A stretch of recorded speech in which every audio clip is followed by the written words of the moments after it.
دوستو، بنی اسرائیل میں ایک شخص کو 99 انسانوں کا قتل کرنے کے بعد توبہ کا خیال آیا۔ وہ ایک عالم کے پاس گیا، پوچھا کیا میری معافی ہو سکتی ہے؟ کیا اللہ مجھے معاف فرما دے گا؟ وہ عالم تو تھے مگر عارف باللہ نہیں تھے۔ انہوں نے کہا تیری معافی نہیں، اللہ تجھے کیسے معاف کرے گا؟ اس شخص نے ان کو بھی قتل کر ڈالا۔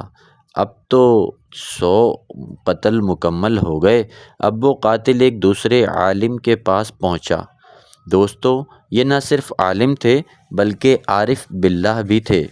ان کو اپنی پوری داستان سنانے کے بعد پوچھنے لگا کیا میری معافی کی کوئی صورت ہے؟ آیا اللہ مجھے معاف فرما دیں گے؟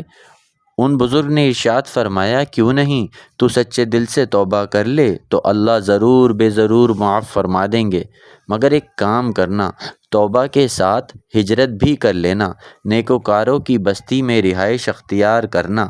اندیشہ ہے کہ بد کرداروں کی بستی میں تو دوبارہ گناہ کی طرف مائل ہو جائے گا۔ یوں 100 انسانوں کے قاتل نے 2 قسم کی ہجرت اختیار کی، گناہوں سے نیکیوں کی طرف یعنی دل کی ہجرت، اور گناہ گاروں کی بستی سے نیک کاروں کی بستی کی طرف یعنی جسمانی ہجرت۔ ہوا یوں کہ ابھی یہ راستے میں ہی تھا کہ اس کی مہلت ختم ہو گئی، حکم ربی آ گیا اور یہ مر گیا۔ روح قبض ہوتے ہی دونوں قسم کے فرشتے حاضر ہوئے۔ گناہ گاروں کی روح قبض کرنے والے فرشتوں نے کہا کہ یہ 100 انسانوں کا قاتل ہے، اس کی روح ہم لے کر جائیں گے، جبکہ نیک لوگوں کی روح قبض کرنے والے فرشتوں نے کہا کہ یہ توبہ کر چکا ہے، اس لیے اس کی روح ہم لے کر جائیں گے۔ دونوں فرشتے فیصلہ کروانے کی غرض سے اللہ رب العزت کی بارگاہ میں جا پہنچے۔